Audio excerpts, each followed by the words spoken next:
We all got in a room together and we worked probably for about a month. Everyone going through, and we would do scenes once in a while, but it was really diving in and understanding the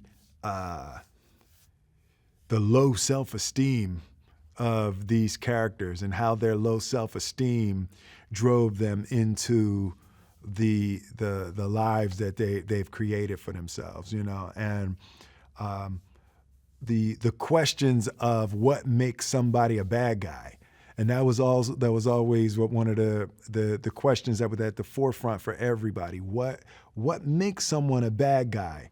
And we sort of landed on the separation between being a bad guy and being evil. And David, probably about 3 weeks in, we landed on that idea that it's not a movie about good versus evil. It's a movie about bad versus evil. The way that David directs and prepares is really actor-centric, right? So he wants everything to be authentic. He wants as many of the people in the scenes who really have done those things in the past, whatever their characters call for. So you're rubbing elbows with the real deal. What happens is it just gives an extra level of authenticity, because between takes you can say, hey, listen, I'm doing this, what do you think? And I'll say, no, do it like this, hold it like this. So there's a sense of endless information available to you before you step in front of the camera. Deadshot sort of sees himself as the elite. You know, when Deadshot looks at Flag, he feels that he's a way better soldier than Flag. He's a better shot than Flag. He's a better commander than Flag. And actually, the only difference between Deadshot and Flag is what team he's on, right? So Deadshot looks at Flag as one of the worst bad guys. He's in one of the biggest gangs ever.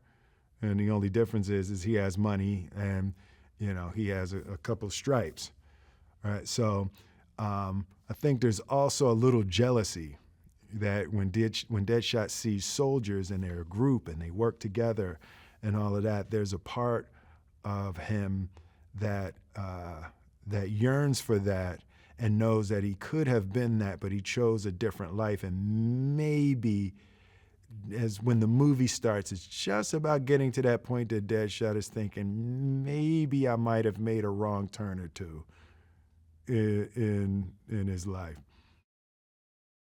For Deadshot, Amanda Waller is like bittersweet. He really appreciates her gangster. There's no lie in Amanda Waller, So there's the part of him that appreciates that, but then there's the other side of it that he really doesn't like being used in that way. Deadshot kind of considers himself the best user ever. So to get jammed into a situation where he's being used in that way is really a bruise to his ego. This cast really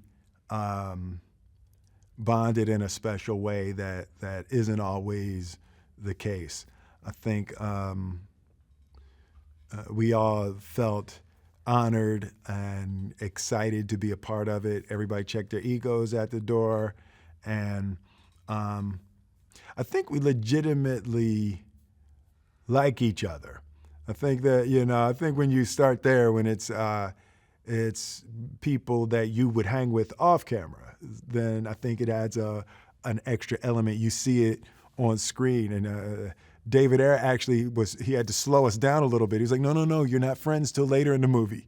Right? So in the scenes that there needed to be a little more friction in the early part of the film, but we all got snuggled up really quickly.